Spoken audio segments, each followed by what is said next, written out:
Okay, so today we're going to talk about a problem that if you try to do a focused browsing session with a Google form, the student will lose the submit button if you don't share it the right way. So let me show you what happens to a student when this actually, when you're trying to do the Google form submission. So I've got a student one up here, and I'm going to go to my form. I'm going to go to the preview the form, and I'm going to copy this link, and I'm going to send it to student one. Limit browsing to only these pages.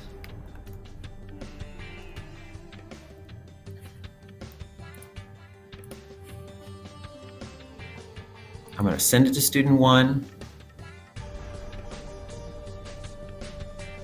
And after my countdown happens, student one's going to get a message on their screen. The focused browsing begins.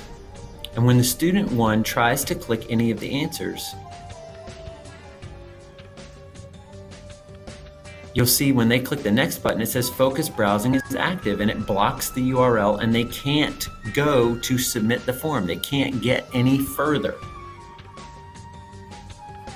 So I'm going to release those tabs for student one, and then I'm going to show you the trick, how to give this to student one so that they will be able to see and take and submit the form by only giving them one URL.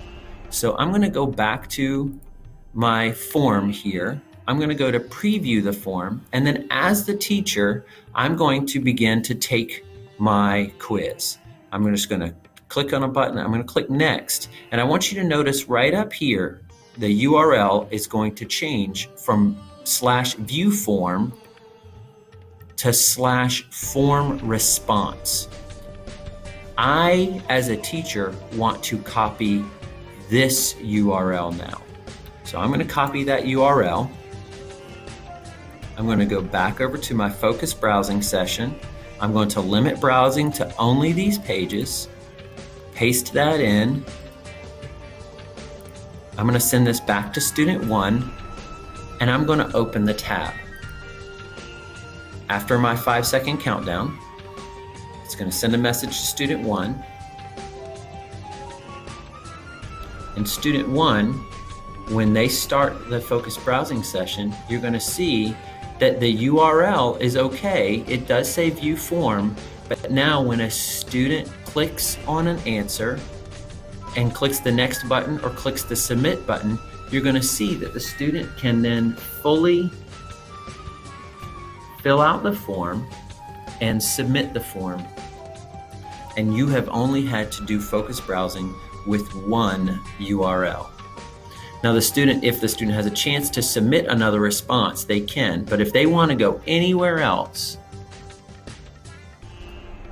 docs.google.com, and I hit enter, it's going to just say focused browsing is active. So the only place that the student can go is this form. A great way to give an assessment and make sure that your students are the only place that they can go on their Chromebook is that form that you have sent out. And this is the one way that you can send out a single URL, and the students can get to the entire form, both to fill it out and to submit it. The most awesome thing is this works with old forms and new forms.